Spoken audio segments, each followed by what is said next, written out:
An Echo from Purgatory by Zach. I'm not changing names for anonymity. Anonymity. Anonymity. This is one of those fucking words. I'm not changing names for anonymity. I don't fucking care. I don't care. Oh, I guess he doesn't care either. I don't care enough for anyone involved in this story to protect them from anything, plus I doubt that they watch Simmy and Jimmy. You can say that I changed the names if you need to. It's far too late, my friend. This all started while I was with my first serious girlfriend in my senior year of high school. God, I wish I hadn't burned that bridge, but it is what it is. I was always a pretty introverted person until I am completely comfortable with my environment. So all through high school, I was a very quiet person. I think sitting alone in the back of class, standoffish, school shooter type. Except for in band. I was extremely extroverted and loud when I was with my band friends and my girlfriend. Fortunately, I didn't give half of a shit about anyone outside of that group, so being shunned from other cliques and groups had no effect on me. Somehow this shit is relevant, I promise. So back to the actual story.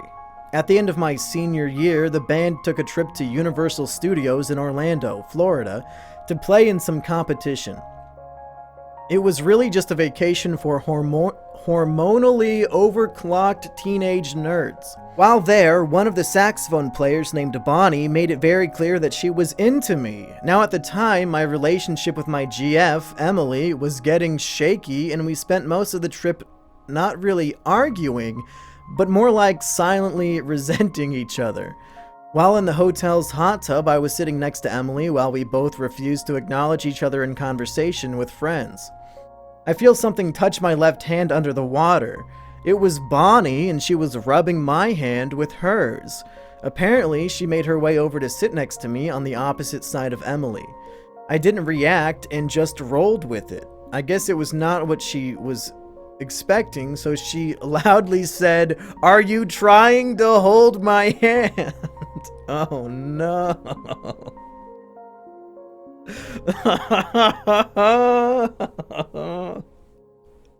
I was stunned. How the fuck was I supposed to react? I just said no and turned a very, very deep shade of red. Needless to say, this made the rest of my trip fucking miserable. Not only was it awkward enough having to spend the whole time with a girlfriend cold shouldering me, but now she thought I was trying to cheat. After the trip was over and we were back to bumfuck Tennessee, our relationship got a lot better, and all was well. I graduated and took a year to figure out what I wanted to do with my future. That's when I met weed and found out that Emily hated potheads.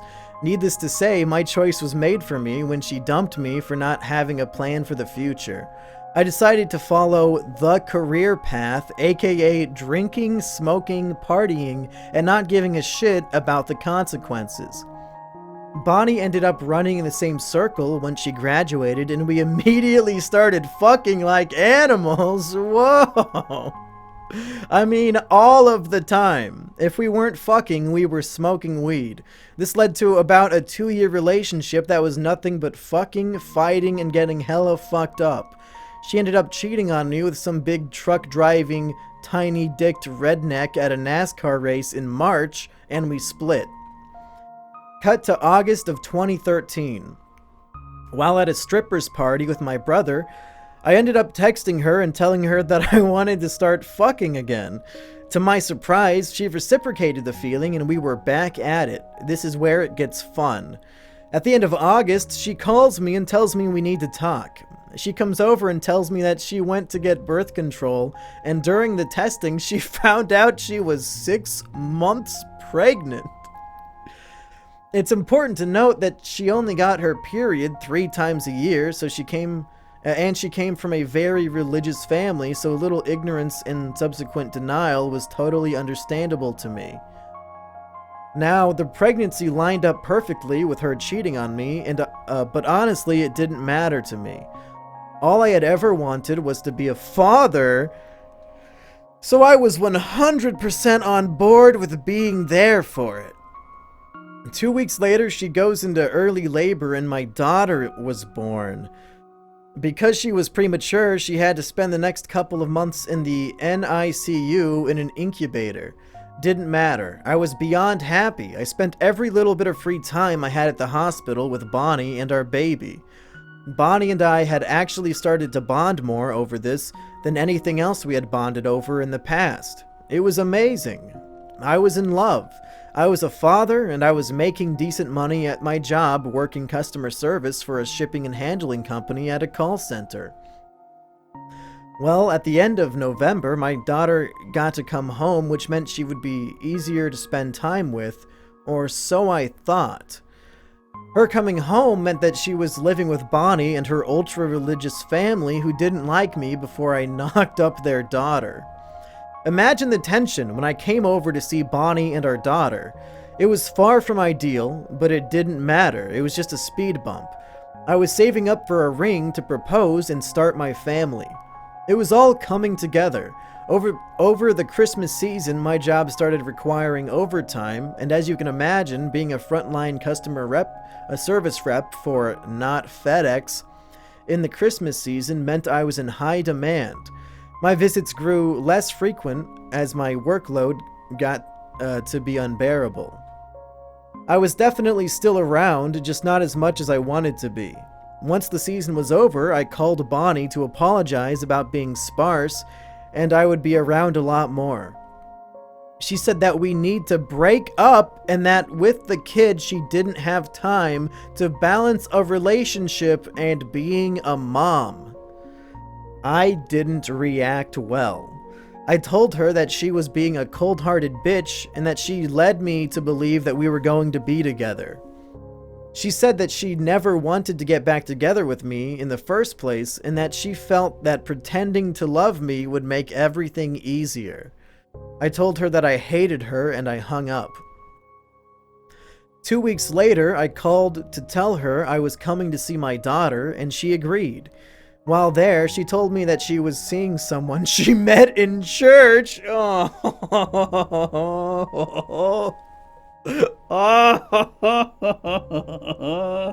Silence. I sat there, holding my daughter, my blood boiling, and every ounce of my hatred I had was begging me to scream and show her what she was doing to me.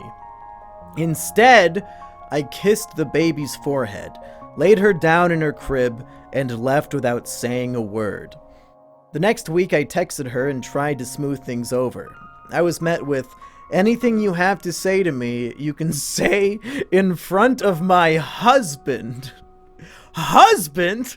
We've been broken up for 3 weeks. I told her that this is a matter to be settled in court.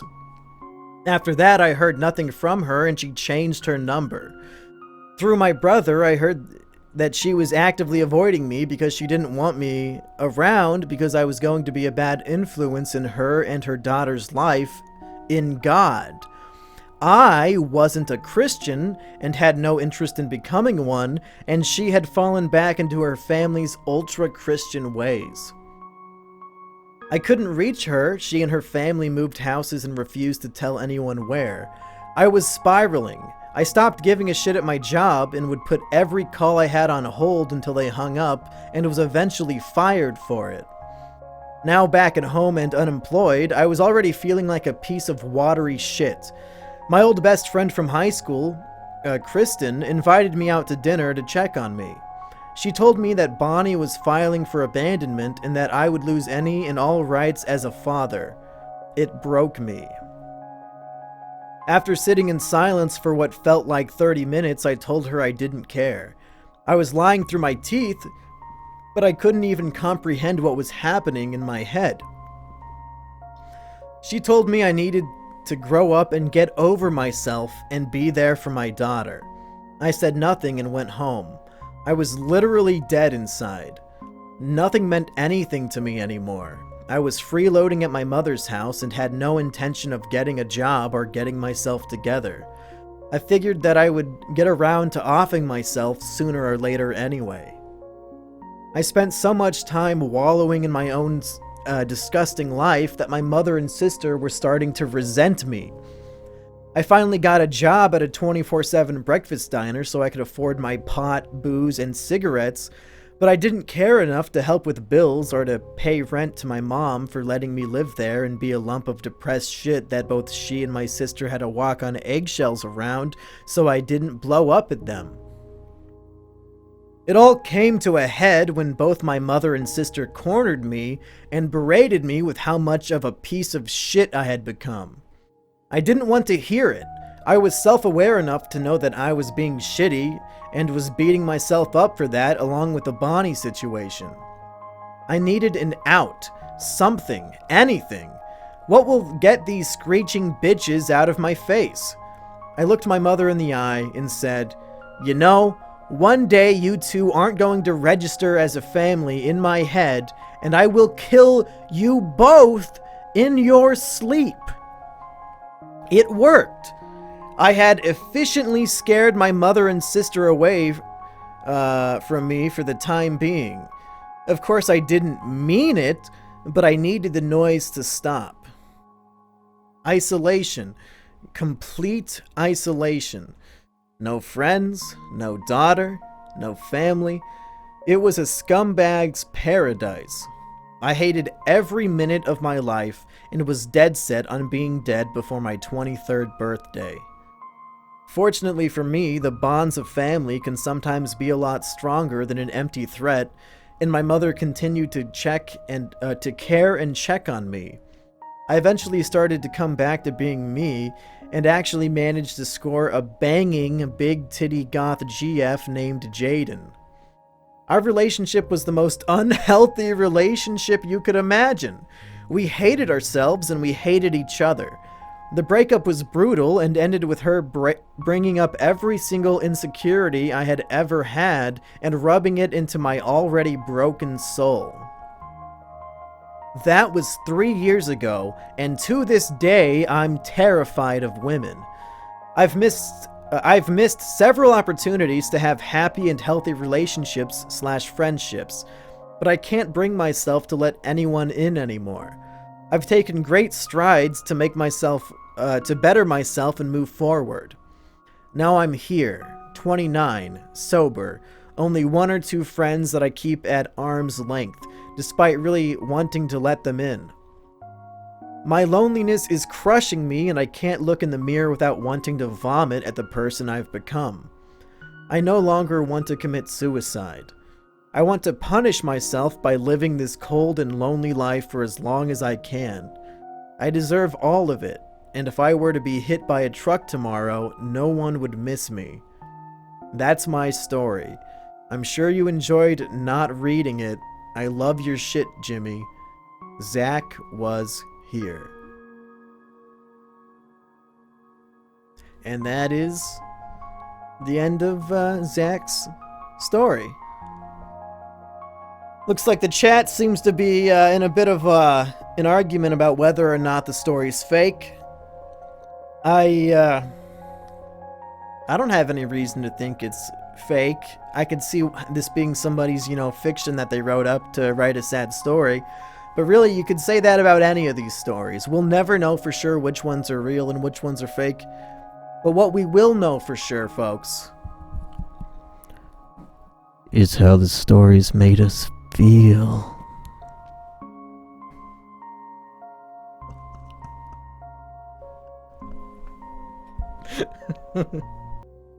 Mumkey looks like Stanley Kubrick after making an actress do a 3-second scene 6,000 times. Yeah, that's fair. What advice, if this story is real, what advice would you give Zach? He's 29. His dream is to have a family. He has a child that he's, not really allowed to see because the baby mama's a baby bitch. What's a boy supposed to do? Can we just agree that if it is real, Bonnie should be lynched? That's how I felt watching Toy Story 3. Go on a dating site and get a therapist? He should Elliot Rodger. Try for a small titty goth girl next time. It's them big tits that fuck you over. Fair. Date your therapist? Good idea. Bonnie should be burned at the stake. He should adopt 3 black kids and raise them as white. How would that help Misa Jisa? Get a no-titty fat ass femboy. No, I would disagree with that one. I don't think it'll help him because he wants to have a child.